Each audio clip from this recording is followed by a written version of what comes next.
Hi, everyone. For the past month, it's been a bitter fight between the city and a group of East End residents ever since a city councillor fought to have kite flying banned at a Scarborough park.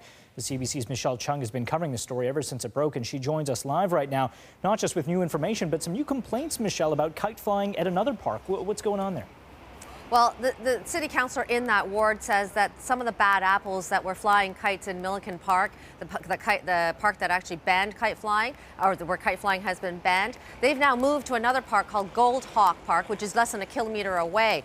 Now, the councillor says there are no new kite flying bans, just to be sure, but that he today met with kite clubs for the first of a series of meetings to try and solve the problem of dangerous kite strings without actually banning kite flying altogether.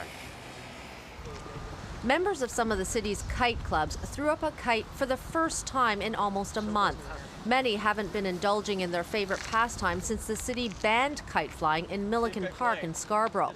But today they met behind closed doors with officials responsible for the ban to try to work out a deal. They listen us, I listen them, and we are so happy. Soon, a few week or few months, we will solve the problem. There's a few people who are ruining it using sharp strings, which are actually illegal, and we're looking at long-term solutions dealing with how to enforce that bylaw without banning kites completely. The problem came to a head in mid-August when Parks and Recreation staff banned kite flying in Milliken Park at the request of City Councillor Chin Lee. Lee said he heard a litany of complaints that people and animals were getting cut by abandoned kite strings. City staff were picking fistfuls of them out of trees in the park, and the strings were clogging their equipment. But the ban hasn't solved the problem. Chin Lee's office says it's starting to get complaints from people living near this park, about half a kilometre away from Milliken Park. Residents are complaining that the kite flyers banned from Milliken have now moved here, and now they want kite flying banned in this park. The city says the kite ban will remain in effect at Milliken Park for now, but they are open to reviewing it.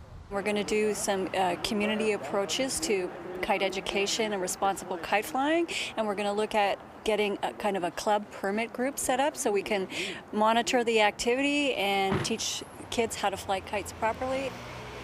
Most kite clubs say that they're going to keep their kites on the ground until those regulations are worked out, with one exception. On October 2nd, there is a kite flying festival in town, and they plan to be there to demonstrate the do's and don'ts of safe kite flying. Mohammed? Michelle Chung reporting live. Thank you. A lot of Scarborough residents are wishing they could take to the skies to avoid the commute the last few days. Yesterday,